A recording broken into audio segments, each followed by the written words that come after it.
Amém, glória a Deus, é isso aí. Certo? 1, 2, tá dando. E vai sair, você vai sair, você vai sair. E agora vai. Amém, gente. Galera, esses dias, essa semana, eu estava pensando a respeito do tema, né, que a gente tem trabalhado essa semana, esse mês, aliás. E para começar a falar sobre ele, eu preciso falar um pouco a respeito da minha história, né, a respeito do meu testemunho como cristão, como um homem que conheceu o Evangelho. E às vezes vocês podem pensar, o Trança, ele é pastor desde que eu conheço, né? E para alguns aqui sim, né? Porque entraram na igreja, eu já estava aqui. Mas, infelizmente, a minha vida, ela não foi sempre assim, né? Mas, ao mesmo tempo, eu não tenho aquele tipo de testemunho que fala assim, eu era um ex-viciado em drogas, eu era um ex-prostituto, eu era um ex-ladrão, um ex-não sei o quê, um ex-não sei o quê. E aí vai inflacionando o testemunho para a galera falar, nossa, velho, esse cara aí, ele era lascado na vida, né? E Deus e Jesus veio e restaurou ele. Glória a Deus, aleluia. Aí todo mundo bate palma e tal, aquele frenesi todo, né? Mas eu nasci num lar cristão. Para a graça de Deus, meus pais são cristãos, sempre frequentaram a igreja, sempre foram de igreja. Mas, infelizmente, filho de crente não é crentinho. Filho de crente não nasce crente. E eu me encaixei nessa situação, aonde meus pais iam na igreja, desde cedo me levavam. A gente acordava domingo cedo para a escola dominical e aquilo para mim era porque eu odiava. Eu queria dormir mais um pouco, a gente acordava a semana inteira para estudar, fazer cursinho e tudo, e eu não curtia. E aquilo foi fazendo parte da minha rotina, desde criança, desde pequeno. Mas nada disso fazia efeito e diferença. Nada do que os meus pais viviam no relacionamento dele, na vida deles com Deus, foi passado geneticamente para mim. Foi algo que eu fui descobrir só depois, quando eu tinha 17 anos. E às vezes eu me via perdido. Eu ia para a igreja só para encontrar a galera, eu ia para a igreja só para encontrar os amigos, já andava de skate, já queria encontrar para depois ir andar e tudo mais. A gente ficava de olho nas irmãs para ver se rolava algum namoro, rolava algum encontro. Os acampamentos era só farra, era só bagunça. A gente queria era passar colgate na cara dos outros, a gente queria era desmontar a barraca e sair correndo. E Deus mesmo, queria saber de nada. Jesus, quem que é Jesus, velho? Eu sabia de ouvir falar. Igreja? Eu vou naquela lá que meu pai vai, que minha mãe vai. Mas o que é igreja? O que era igreja para mim? Quem era Jesus para mim? Isso para mim não passava na minha cabeça. Por conta, claro, da minha pouca idade, mas também à medida que a gente foi crescendo, a gente foi vendo que isso, de fato, não fazia sentido para mim. Então, ir para a igreja era um ritual. Ir para o culto era um mecanismo que eu já tinha aprendido desde criança, que eu ia e aquilo não fazia sentido para mim. E aí, na nossa geração, a nossa vida, analisando e vendo tudo que nós temos vivido hoje, não falo apenas dessa nossa realidade como congregação, mas a nossa realidade como Brasil, como igrejas, ainda existe isso. Às vezes você está vindo aqui no culto simplesmente para um encontro, para encontrar seus amigos. Ou às vezes porque o lugar é legal, porque as pessoas são legais, o clima é agradável, e você vem. Mas essa noite eu queria te perguntar, assim como eu não me perguntava, agora eu quero ser enfático com você com isso. Eu quero te perguntar, o que é Jesus para você? Quem é Jesus para você? O que é viver e ser igreja para você? E qual é o impacto que isso causa na sua vida? Essas 3 perguntas, elas precisam estar respondidas no nosso coração e na nossa mente. Porque senão, você vai viver uma religiosidade disfarçada de cristianismo. Vai ser apenas mais uma religião, vai ser mais um lugar que você frequenta, e isso não traz transformação e regeneração na sua vida. Não tem como eu falar de transformação e regeneração da minha mente, do meu coração, se eu não entender quem é Jesus e se eu não entender o porquê que eu faço parte da família de Deus, agora chamada igreja. Porque muitas vezes a gente trata a igreja como um clube social. A gente vive vida de igreja como um restaurante self-service, vocês já perceberam? Que eu só pego aquilo que me agrada. Que eu só me alimento daquilo que eu gosto. E aí a gente vai escolhendo as refeições que mais nos satisfazem e que mais mexem com o nosso ego. E aí a gente vive e trata vida de igreja dessa forma. E além disso, a gente trata como um clube social, onde a gente vai massageando o nosso ego, onde a gente cria laços de amizades, mas esses laços de amizade ficam disfarçadas. Elas ficam disfarçadas entre nós, mas elas não revelam de fato quem nós somos. Elas não mostram as motivações do nosso coração. Sabe por quê? Porque a gente veste uma máscara, a gente veste uma roupa evangélica e vem para o clubinho manifesto. E vem para o clubinho igreja. E aí a gente se encontra, a gente se diverte, a gente come, a gente brinca, a gente faz um monte de coisa. E isso não gera transformação. Às vezes você chegou nesse lugar e está caminhando. Porque muitas vezes a gente fala isso, vem andar com a gente. Vem andar com a gente para você ver o que é viver Deus. Para você ver como é viver o cristianismo. Então vem. E aí você veio. Você está andando. Mas você consegue listar pelo menos 3 coisas que foram transformadas na sua vida desde que você começou a sua caminhada com Deus? Ou se é que você tem o ponto de partida de quando você começou a caminhar com Deus? Fala, não, eu era um mentiroso, velho, eu parei de mentir, ou pelo menos eu estou lutando contra a mentira na minha vida. Eu era um devasso e agora eu estou buscando a sobriedade. Não, eu traí a minha namorada, a minha esposa, e agora a gente está se reconciliando. Não, eu era um mentiroso e agora eu busco falar a verdade. Será que você tem 3 coisas que você pode enumerar que Deus tem transformado na sua vida? Porque, meu irmão, se você não tiver pelo menos 3 áreas da sua vida, ou pelo menos 3 coisas que você consegue listar e falar, não, isso aqui Deus tem me transformado. Isso aqui eu estou lutando para mudar na minha vida, com o auxílio de Deus. Porque caso contrário, meu irmão, eu sinto te dizer, mas você está participando de um clube social. E o Jesus que você segue não é o Jesus da Bíblia, mas é o Jesus personagem que os simpatizantes dele tanto pregam e tanto falam a respeito dele. Mas você não tem seguido o Jesus da palavra. Você não tem seguido os discípulos reais de Cristo. O Jesus que você segue é um personagem. O Jesus que você segue é uma cópia de você mesmo. Que você apenas obedece àquilo que te agrada. E aquilo que te incomoda, você descarta. Já ouviu falar aquela frase, né, que há um tempo atrás estava bem famosa? Jesus é legal, mas o Kipan é o fã-clube. Vocês já viram essa frase? Não sei quantos já ouviram, mas isso foi uma moda aí um tempo atrás.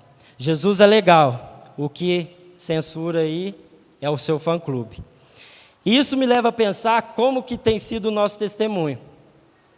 E ao mesmo tempo me faz pensar qual Jesus que essa galera está achando massa. Qual tipo de Jesus esses homens e essas mulheres estão querendo seguir. Porque às vezes o testemunho dos reais discípulos de Cristo estão afastando as pessoas. Porque, como Ari falou, o discurso é duro. A verdade, ela vem para nos confrontar. Ela vem para nos transformar. E os simpatizantes de Jesus, infelizmente, eles só querem o Jesus hippie, paz e amor. Eles só querem o Jesus que satisfaz as minhas necessidades, as minhas vontades e os meus desejos. O Jesus legal. Mas ninguém quer o Jesus da palavra. E aí a gente está nesse contexto. Como que a gente pode restaurar? Como que nós podemos trazer de volta esse relacionamento real com Jesus? Como que nós podemos viver a igreja, de fato, sem estar vestindo uma máscara religiosa? E aí tem um cara, velho, que me resume muito bem. E às vezes você vai se identificar com ele. E aí eu quero que você abra sua Bíblia lá em João, no capítulo 3, a partir do versículo 1. João, capítulo 3, versículo 1.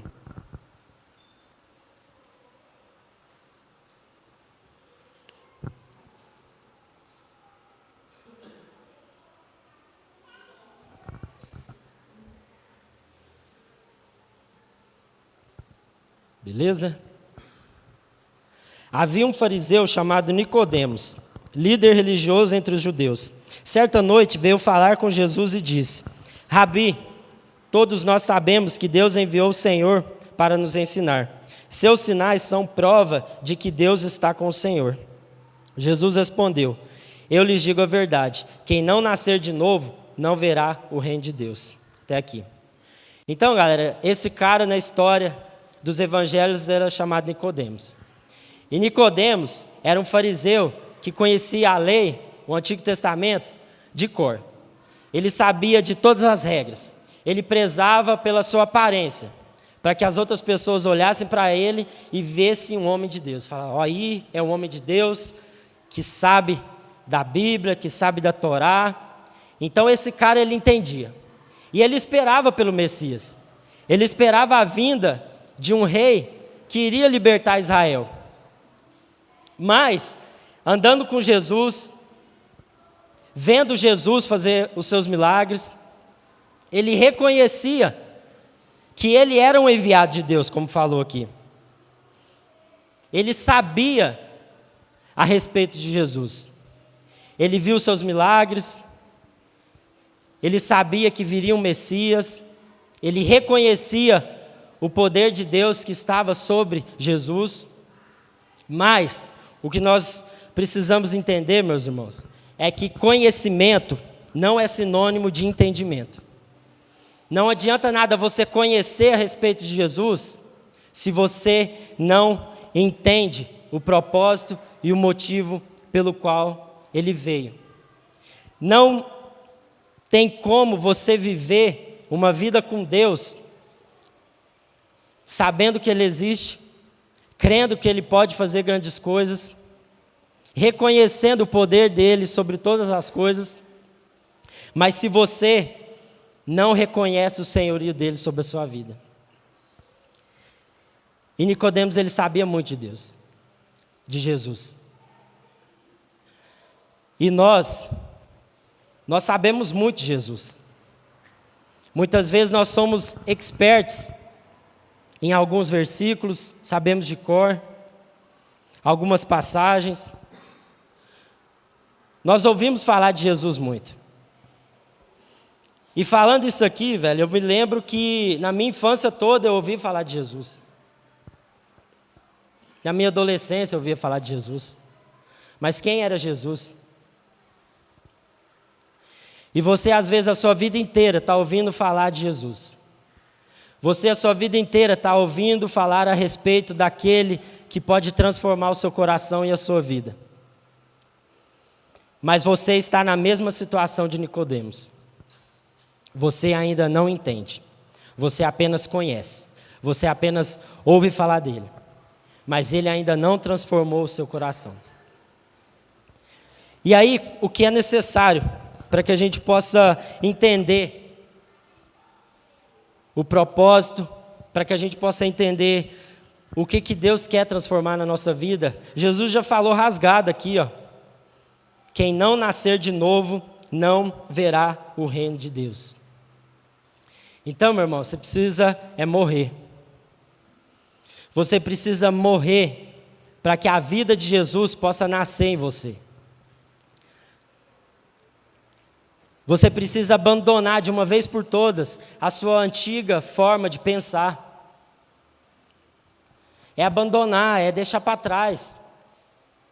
É formatar.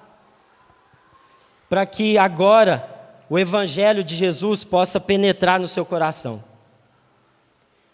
Se você não morrer, você não vai viver e ver o reino de Deus. Então, às vezes, o que está precisando para você, meu irmão, é você morrer. E eu não estou falando da morte física, mas eu estou falando da morte espiritual. Porque foi isso que Jesus estava falando com ele aqui. Continua lá no versículo 4. Como pode um homem velho nascer de novo? Perguntou Nicodemos. Acaso ele pode voltar ao ventre da mãe e nascer uma segunda vez? Jesus respondeu. Eu lhes digo a verdade, ninguém pode entrar no reino de Deus sem nascer da água e do Espírito. Os seres humanos podem gerar apenas vida humana, mas o Espírito dá à luz à vida espiritual. Portanto, não se surpreenda quando eu digo, é necessário nascer de novo. O vento sopra onde quer. Assim como você ouve o vento, não é capaz de dizer onde ele vem nem para onde vai, também é incapaz de explicar como as pessoas nascem do Espírito. Como pode ser isso? Perguntou Nicodemos. Jesus respondeu, você é um mestre respeitado em Israel e não entende essas coisas? Eu lhe digo a verdade. Falamos daquilo que sabemos e vimos, e no entanto vocês não creem em nosso testemunho. Se vocês não creem em mim, quando falo de coisas terrenas, como crerão se eu falar de coisas espirituais? Então, meu irmão, Jesus ele já vem e já dá a real. Ele já fala, olha, você conhece muito, mas às vezes esse é seu problema.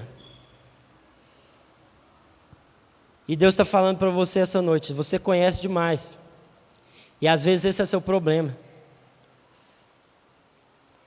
Porque de tanto conhecer, você tem endurecido o seu coração e não tem reconhecido o senhorio meu sobre a sua vida. Como que isso se dá, meu irmão? É necessário que o Espírito Santo, ele toque no seu coração e nos seus olhos. É pelo poder de Deus. É através do Espírito Santo, é sobrenatural. Não tem como explicar.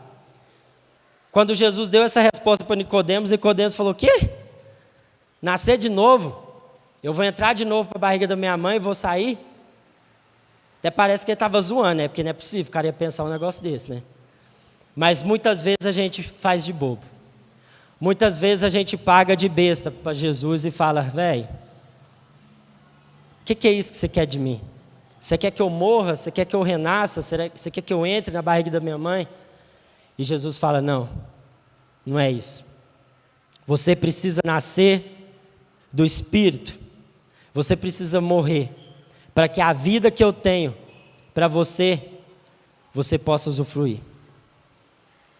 Então não é pelo seu muito esforço de querer entender as coisas, meu irmão, mas é também uma disposição do seu coração em aceitar.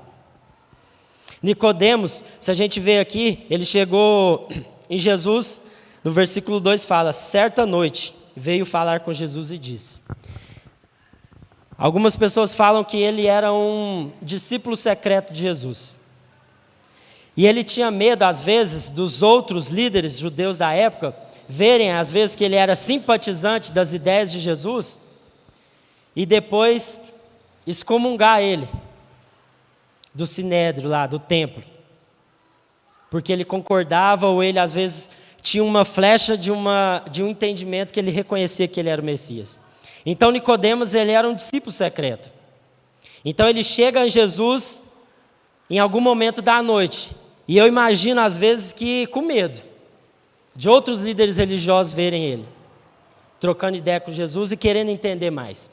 Porque a posição dos outros fariseus com relação a Jesus era hostil. Quando você olha os evangelhos, quando você vê a abordagem dos fariseus para com Jesus, não era uma posição de abertura, como Nicodemos estava aqui. Mas eram perguntas perniciosas, vamos falar assim, para tentar pegar alguma contradição dele. Chegava em Jesus para fazer uma pegadinha, literalmente, e não para tentar entender. Então Nicodemos ele chega com o coração aberto. E às vezes nós precisamos ter essa postura. Nós precisamos ter um coração aberto para que o Espírito Santo de Deus toque e abra o nosso entendimento. É preciso nós crermos de todo o nosso coração que Ele é o nosso Senhor e Ele é o nosso Salvador. Que Ele pode trazer vida para nós, que Ele pode trazer luz aonde há trevas. É se entregar para ter uma nova mentalidade.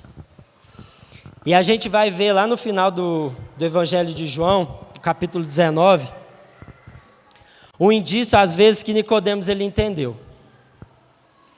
Porque quando Jesus morre e eles tiram ele lá para poder fazer a preparação para o seu sepulcro, Nicodemos ele leva 32 litros de essências para que pudessem passar no corpo de Jesus, para que pudesse preparar ele para o seu sepultamento. Então eu creio particularmente que Nicodemos entendeu. Eu creio que Nicodemos ele teve os seus olhos abertos, porque senão ele não teria voltado, ele não teria colocado a sua reputação em risco ao voltar lá em Jesus para poder pegar o corpo dele e preparar para ser enterrado. Eu creio que ele entendeu, porque ele teve uma disposição do coração. E teve outro cara que teve um encontro também.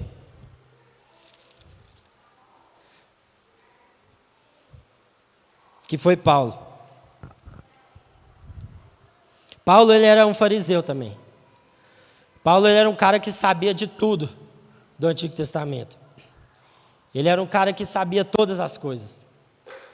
Mas da mesma forma que Nicodemos, ele não entendia.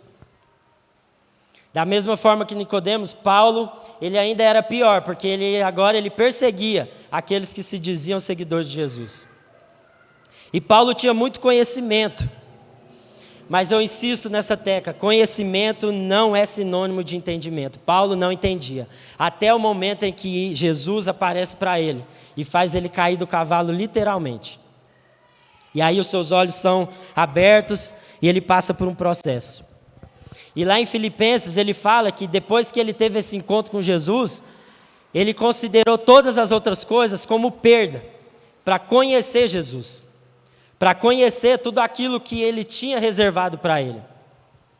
Todo o conhecimento farisaico, toda a história, ele fala que ele considerava isso como um lixo, porque agora ele queria conhecer a Jesus, ele queria conhecer o Salvador dele. E Paulo, ele vai falar um pouco a respeito disso. Eu queria que você abrisse lá em 1 Coríntios, no capítulo 2, a partir do versículo 1.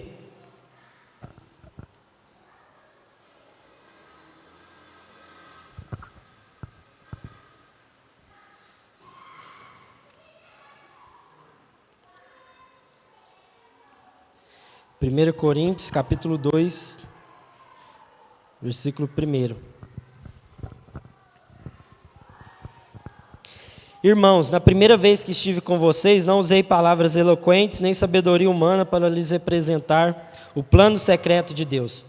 Pois decidi que enquanto estivesse com vocês, me esqueceria de tudo, exceto de Jesus Cristo, aquele que foi crucificado. Fui até vocês em fraqueza, atemorizado e trêmulo. Minha mensagem e minha pregação foram muito simples. Em vez de usar argumentos persuasivos e astutos, me firmei no poder do Espírito.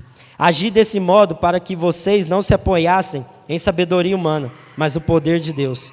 No entanto, quando estamos entre pessoas maduras, falamos com palavras de sabedoria, mas não com o tipo de sabedoria desta era ou de seus governantes, que logo caem no esquecimento. Pelo contrário, a sabedoria a que nós referimos é o mistério de Deus. Seu plano antes secreto e oculto, embora ele o tenha elaborado para a nossa glória, antes do começo do mundo, os governantes dessa era, por sua vez, não entenderam, pois se houvessem entendido, não teriam crucificado o Senhor da glória. Versículo 10. Mas foi a nós que Deus revelou essas coisas, por seu Espírito, pois o Espírito sonda todas as coisas, até os segredos mais profundos de Deus. Versículo 14. Mas o homem natural não aceita as verdades do Espírito de Deus. Elas lhe parecem loucura, e ele não consegue entendê-las, pois apenas quem é espiritual consegue avaliar corretamente o que diz o Espírito. Quem é espiritual pode avaliar todas as coisas, mas ele próprio não pode ser avaliado por outros. Pois quem conhece os pensamentos do Senhor? Quem sabe o suficiente para instruí-lo?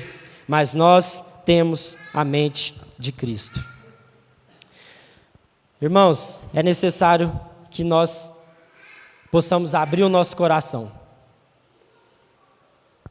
Eu não sei a caminhada de muitos aqui, eu não sei a respeito da vida de alguns, mas uma coisa eu te falo: deixa e permita ser transformado por esse Evangelho.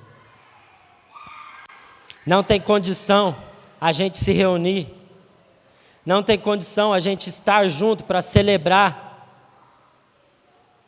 a vida daquele que nos transformou de maneira apática, sabe? De maneira como se a gente tivesse vindo para assistir uma peça, uma apresentação, um show. Não, meu irmão, tem que abrir o nosso coração, tem que abrir a nossa boca, tem que abrir e deixar sair tudo aquilo que às vezes está entupindo aqui, ó. Porque às vezes na nossa arrogância, a gente acha que sabe de tudo, que já entendeu todas as coisas, mas na verdade a gente está como Nicodemos e a gente está como Paulo. Antes de encontrar Cristo, a gente sabe muita coisa, mas a gente não entendeu nada. Porque Paulo, depois quando ele entendeu esse chamado de Jesus para a vida dele, sabe o que ele fez? Ele foi gastar a sua vida.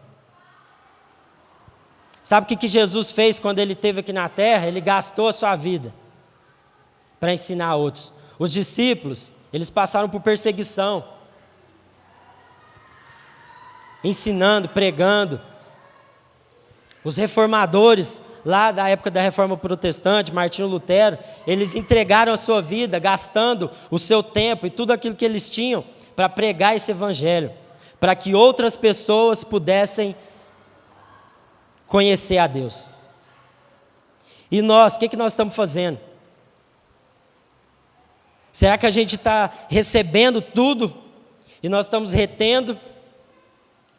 Será que nós estamos entendendo sequer o contexto e tudo aquilo que a gente tem vivido como igreja? Porque se a gente entender, meu irmão, a gente não vai ter dificuldade em se doar. A gente não vai ter dificuldade em se entregar em favor do outro. A gente vai ter a nossa mente transformada, para que agora a gente possa olhar para o irmão e ser um apoio, e ser uma referência.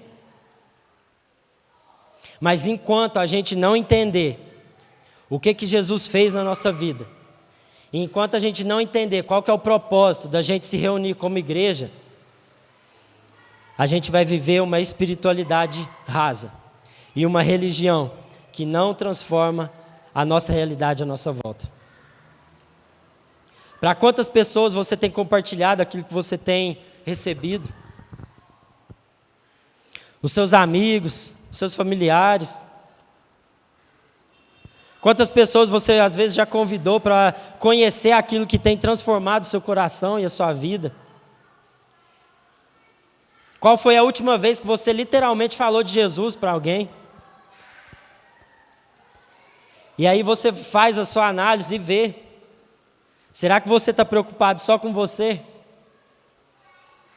Será que você está olhando apenas para a sua própria vida e tentando resolver apenas o seu problema? Não tem como eu viver da mesma maneira. Então eu preciso resetar todo esse sistema operacional. Porque senão, não tem como. Você vai tentar colocar remendo em pano velho. Você vai tentar remendar algo que não tem conserto. É por isso que você tem que morrer. É por isso que você tem que se entregar.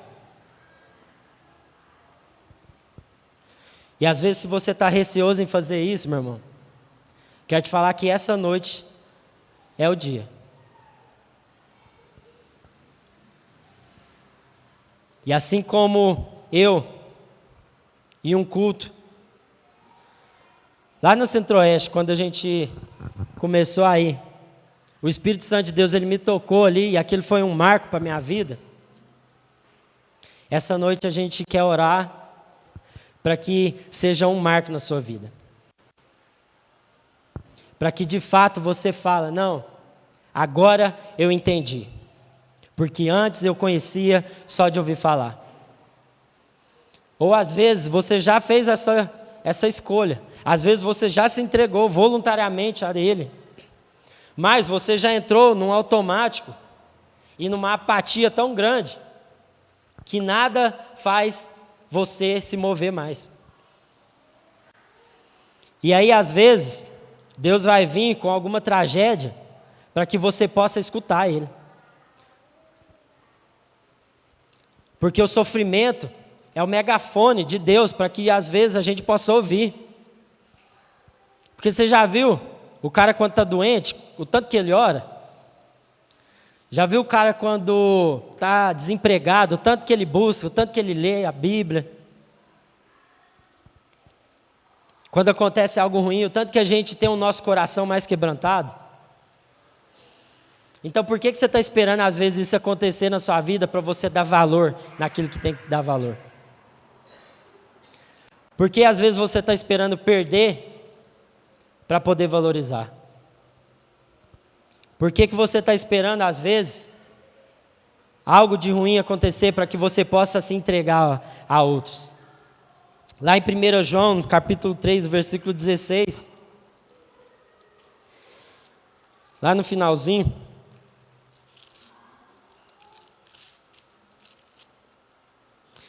João 3, 16.